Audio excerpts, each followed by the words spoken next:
ever feel like you want to sit down at the piano and make beautiful music, but all of your piano playing is kind of the same? That's a common frustration for a lot of beginners. However, I'm going to show you today how two different patterns in your left hand with only one chord is going to completely change your piano playing. By the end of this video, you will be playing a beautiful improvisation that is calming and perfect for end of the day therapy with no sheet music required.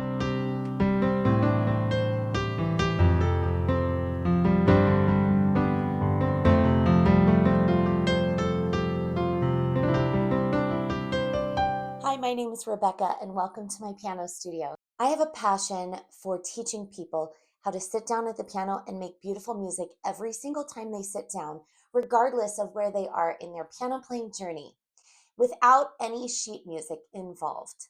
This is a skill that I struggled with for a very long time. If I didn't have something memorized, I couldn't play the piano, but not anymore.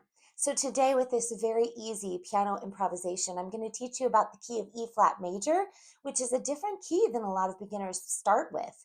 And you're only going to have one chord to remember in your left hand. So with some easy right hand patterns, it's going to be an awesome improvisation. If you haven't liked this video, I'd like to know in the comments below where you are in your piano improvisational journey. Have you ever had a teacher who's taught this? And if not, why not? That's where I found myself after many years. So let me know in the comments below. So come over to the piano. I would love to show you how to do this with just one chord and open up a whole new world of playing the piano. So for the key of E flat, we have our two flats, our B flat and our E flat, and we're going to add one more, which is A flat. B, E, and A flat.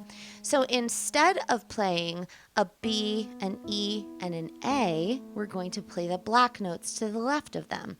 B flat, E flat, and A flat. All the rest of the notes are white notes.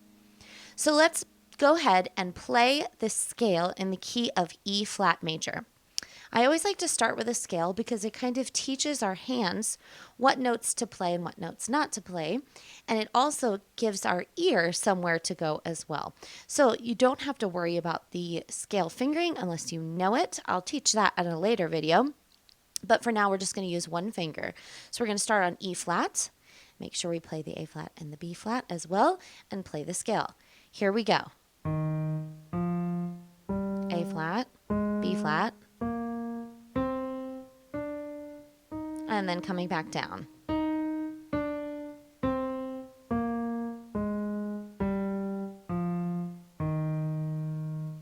Now that we know the key of E flat, I'm going to show you the only chord that we're going to be using.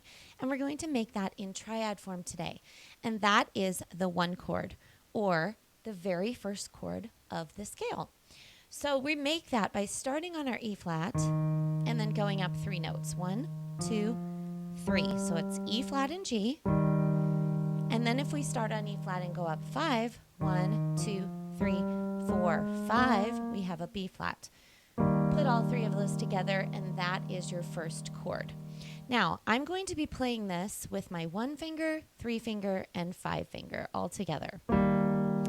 The first thing that we're going to do is simply play this chord over and over again and get used to how that feels. So once you get the feeling of that, we're actually going to use a metronome. Now, I happen to have one on my piano. The metronome is a tool that is very, very helpful for establishing rhythm, especially if you're struggling to keep that in your left hand. So at first, I want you to just put it on and kind of nod your head to it, and then we're going to start just putting our chord down like this. And after you've gotten your chord every second, we're going to now count to 2. 1, 2. 1, 2. 1, 2. 1, 2. And after you've gotten that, then we're going to start counting to 4. 1, 2, 3, 4. 1, 2, 3, 4. So any one of those is going to be the pattern that we're going to start with our left hand. This is very basic, but it's a great place to start to get established in the key. I've turned our metronome off now, but now you know how we're going to be counting that left hand chord. So right now, I would like your right hand to go in a 5-finger position. So I'm going to keep it pretty close to middle C. Here's middle C. We're going to have our 1 finger on E and then all of the rest of the fingers in the first 5 fingers of E flat.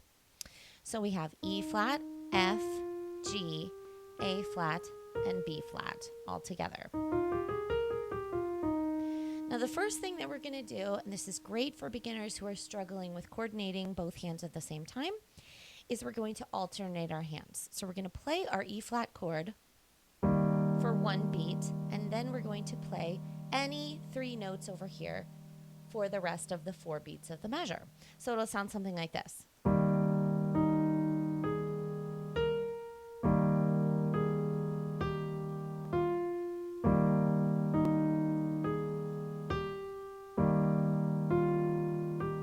And then end on 1. So that's not going to take you very long to be able to do that, to alternate between. And so now what I want you to do is to be doing the 2 beats per measure. 1, 2, 1, 2, 1, 2, 1, 2. And then after you've got that, we're going to add our right hand to it. So it'll sound something like this.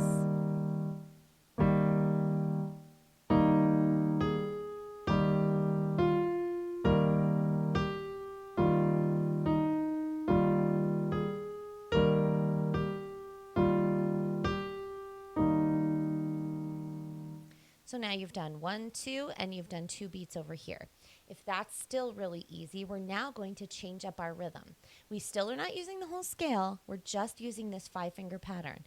But now we're going to add fast notes and slow notes at the same time. So let's give this a try.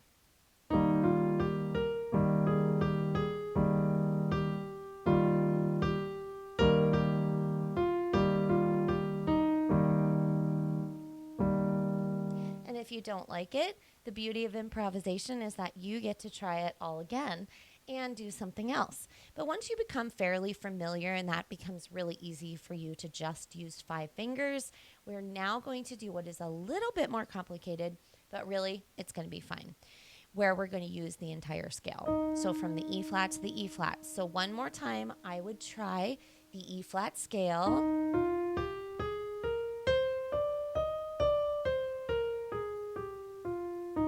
And even if you're only doing that with 1 finger, that's totally fine. But you're just refamiliarizing yourself with the notes that you are hitting and the notes that you're not hitting.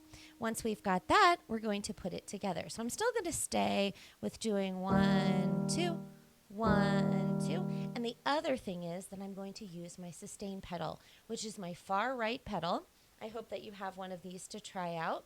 If you're struggling with pedal, let me know, and I will do a video on how exactly I use the pedal. But I love the pedal because it smooths out the sound, and it allows kind of an ethereal quality, a lyrical sound to music, and it just makes everything sound better when you're using the sustain pedal. So now we're going to work within the octave, and we're just doing this 1 chord pattern over here. Let's give this a try.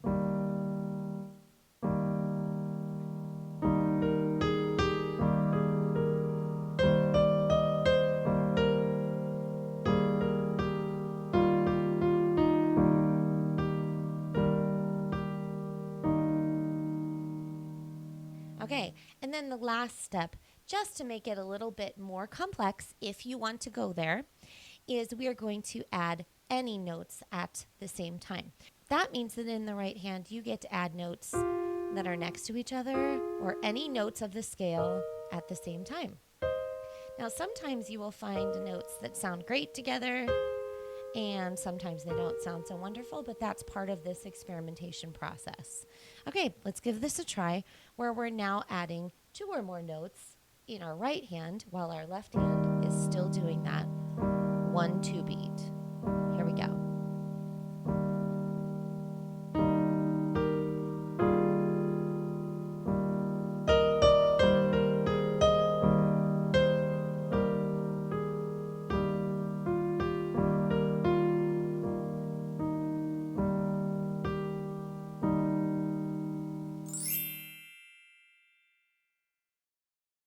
Playing just 1 triad doesn't seem awfully exciting in your left hand, but that might be where we start out.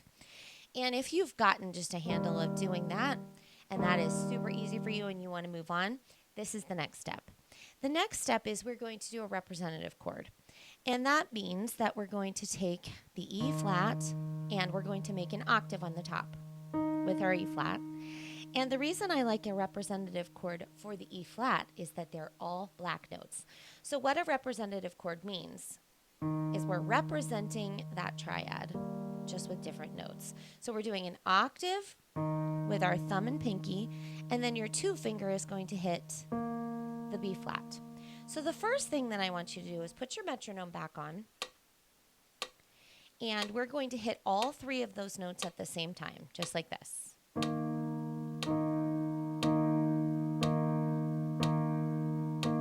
Okay, now do it in 2. 1, 2, 3, 4. 1, 2, 3, 4. Now hold for 4. 2, 3, 4. 1, 2, 3, 4. Now once that becomes easy, we're going to arpeggiate them. That means that we start on one of the notes and then you play the other notes in any order that you want. So we can start at the bottom and go up to the top, or we can start at the top and go to the bottom, start in the middle, or you can do a combination like this, like in 3/4 we would go 1 and 2 and 3 and 1 and 2 and 3 and, or if we're doing it in 4/4 time, 1 and 2 and 3 and 4 and 1 and 2 and 3 and 4 and.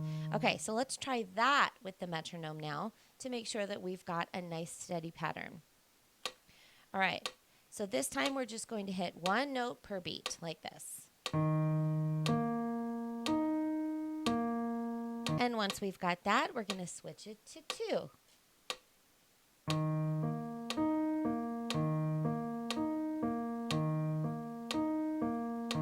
Okay, so now that you understand how your left hand is going to be moving in this new pattern, we're going to do the exact same thing with our right hand in a 5-finger position. So this time I'm going to keep, this is middle C, I'm going to keep my left hand here so it's easily visible, but then our right hand, instead of being right on top, I'm going to move our right hand up an octave. We're going to start in that 5-finger position, and we're just going to start with the 1 beat like this. And then 1 beat each for our right hand. Let's try this.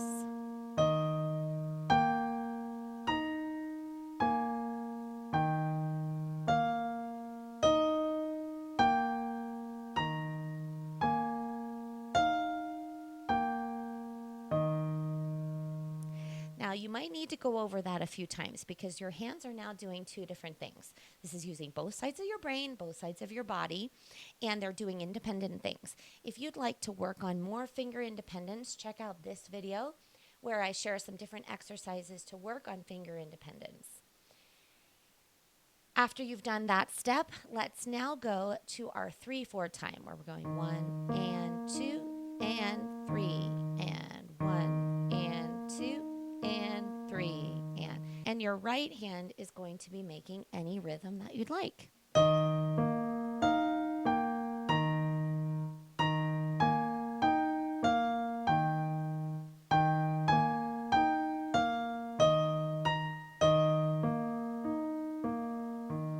And now let's try it in 4/4.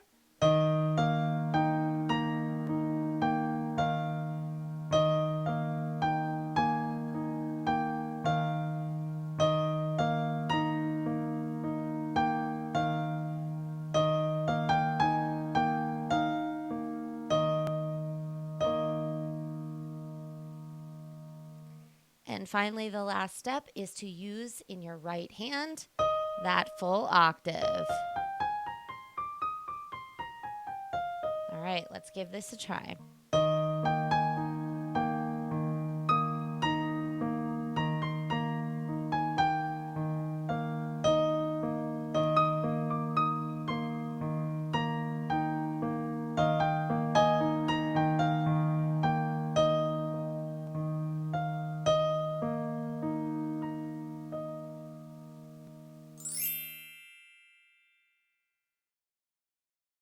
The last thing we're going to do is we're going to combine our left hand patterns, our triad, and our representative chord, whether we are arpeggiating them or if we are just playing them all together. And then doing a right hand pattern between the octave. So let this not intimidate you. This is just making any decisions that you're feeling in your right hand at a time. And let's see what kind of a beautiful song we can make with it.